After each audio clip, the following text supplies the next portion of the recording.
मोदी जी जो है अपने आप को कहते हैं मैं प्रधान सेवक हूँ, प्रधान सेवक बन के हमने जनता की सेवा करी है पूरे 9 साल।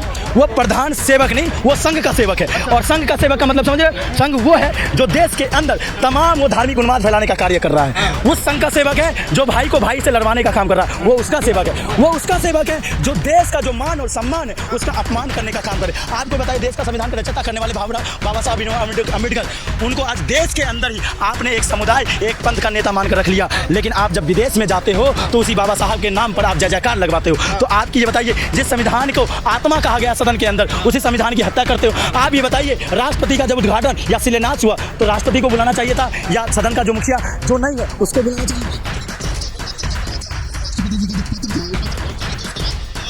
सुनिए, सदन का मुखिया कौन है? दोनों सदनों मुखिया राष्ट्रपति है ना। आप ये बताइए, सदन चलाने का अधिकार किसका है? दोनों सदन चलाने का अधिकार राष्ट्रपति को है ना।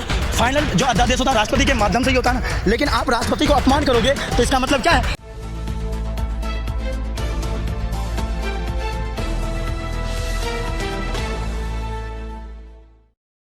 लगातार ईमानदार सरकार का दावा देती है केजरीवाल सरकार, लेकिन उनके जो मंत्रिमंडल है वो जेल में चले जाते हैं। बात ये सुनिए, अगर मंत्री, उनके तमाम मंत्री जो जेल में जा रहे हैं, उन पे ये बताइए भ्रष्टाचार का आरोप का जो अध्यादेश कहाँ क्यों नहीं पारित कर रही है केंद्र की सरकार जो जेल में डालने का काम कर रही है? सुप्रीम कोर्ट और जब तमाम कोर्ट के जो न्यायाधीश है उनसे मैं सवाल पूछना चाहता हूँ कि आप ये बताइए, एक बार जारी तो कीजिए पब्लिक में कि उनके बस आरोप लगाव दर्ज भर देने से क्या वो आरोप लगाव भर देने से क्या वो आरोपी हो जाते हैं? क्या उनको ये नहीं है, लोकतंत्र ने ये आज़ादी नहीं है कि वो अपनी बात भी रखेंगे, ये अपना भी वो ईमान रखेंगे कि वो सच है कि गलत है? लेकिन सुना नहीं जाता है, पहले ही जेल में डाल दिया जाता है और पब्लिश कर दिया जाता है मीडिया के माध्यम से कि देखो ये गद्दार है, ये आरोपी है और इसने गलत किया है देश के अंदर।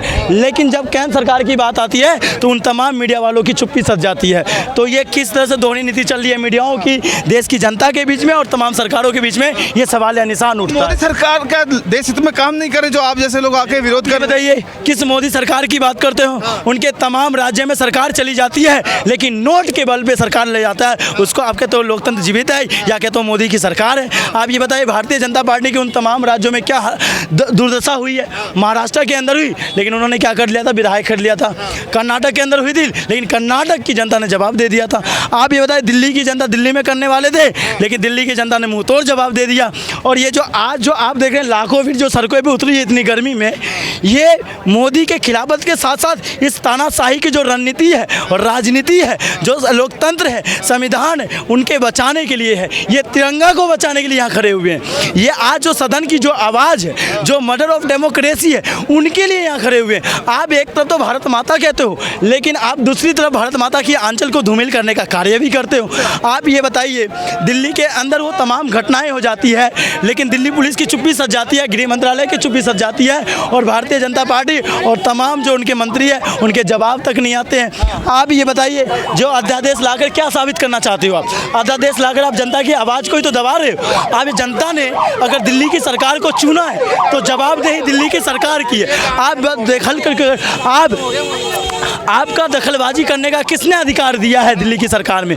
आप ये बताइए, अगर देश की जो दिल्ली की जनता है वो जवाब किससे मांगेगा? अरविंद केजरीवाल से मांगेगा, आम आदमी पार्टी के तमाम मंत्री से मांगेगा, आपसे तो मांगने नहीं जाएगा। मोदी जी आपकी दखलबाजी का क्या कारण है? आप देखिए, मोदी जी जो है अपने आप को कहते हैं मैं प्रधान सेवक हूँ, प्रधान सेवक बन के हमने जनता की सेवा करी है पूरे 9 साल। वो प्रधान सेवक नहीं, वो संघ का सेवक है। और संघ का सेवक का मतलब समझ रहे? संघ वो है जो देश के अंदर तमाम वो धार्मिक उन्माद फैलाने का कार्य कर रहा है। उस संघ का सेवक है जो भाई को भाई से लड़वाने का काम कर रहा है, वो उसका सेवक है। वो उसका सेवक है जो देश का जो मान और सम्मान है उसका अपमान करने का काम करे। आपको बताइए, देश का संविधान का रचयिता करने वाले बाबा साहब अम्बेडकर, उनको आज देश के अंदर ही आपने एक समुदाय, एक पंथ का नेता मानकर रख लिया। लेकिन आप जब विदेश में जाते हो तो उसी बाबा साहब के नाम पर आप जय जयकार लगवाते हो। तो आपकी ये बताइए, जिस संविधान को आत्मा कहा गया सदन के अंदर, उसी संविधान की हत्या करते हो। आप ये बताइए, राष्ट्रपति का जब उद्घाटन या शिलान्यास हुआ तो राष्ट्रपति को बुलाना चाहिए था या सदन का जो मुखिया जो नहीं है उसको बुलाना चाहिए? अपनी पत्र तो पढ़ा था उन्होंने, राष्ट्रपति जी का जो पत्र था वो पत्र पढ़ के ही तो उसके बाद उन्होंने उद्घाटन किया। सुनिए, सदन का मुखिया कौन है? दोनों सदनों का मुखिया राष्ट्रपति राष्ट्रपति है ना, आप ये बताइए सदन चलाने का अधिकार किसका है? दोनों सदन चलाने का अधिकार राष्ट्रपति को है ना। फाइनल जो अध्यादेश होता है राष्ट्रपति के माध्यम से ही होता है ना। लेकिन आप राष्ट्रपति को अपमान करोगे तो इसका मतलब क्या है? देश की जनता का अपमान करना। इसका मतलब क्या है? देश के संविधान का अपमान करना। इसका मतलब क्या है? देश की लोकतंत्र का अपमान करना। आप ये बताइए जो ये अध्यादेश भी ला रहे, अध्यादेश का मतलब क्या हुआ? चुनाव क्यों होता है? चुनाव लोकतंत्र को जीवित रखने के लिए तो होता है, मतलब लोगों की आवाज़ बने रहे, लोगों की शक्ति बने रहे, इसके लिए तो होता है। लेकिन आप उसी चुनाव को आप ये कह देते हो कि तानाशाही से चलेगा और मेरे ही मुट्ठी से चलेगा, तो संभव नहीं है लोकतंत्र में। आप ये बताइए दिल्ली के अंदर सारा अधिकार दिल्ली की जनता की होनी चाहिए। किसी ना चुनी हुई जिसको दिल्ली की जनता ने नकार दिया वो तानाशाही के माध्यम से अपनी सत्ता तो ले सकता है। लेकिन हो क्या रहा है? इस अध्यादेश के माध्यम से जो तमाम जो उनके चाटुकार अधिकारी है उनको अपने कब्जे में करके देश की जनता की जो आवाज़ है उनको बंद करना चाहती है केंद्र सरकार। इसलिए आज देश की जनता ये को विश्व गुरु बनाना चाहती है केंद्र सरकार। सर, विश्व गुरु बनाने की बात करते हो, आपसे अरुणाचल प्रदेश नहीं संभल रहा है, आपसे मणिपुर नहीं संभल रहा है, आपसे उत्तर प्रदेश नहीं संभल रहा है, आपसे ये बताइए वो लद्दाख चाइना ने कब्जा कर लिया, आपसे ये बताइए वो तमाम राज्य नहीं संभल लें और आपके तो विश्व गुरु बनाने की बात करते हो।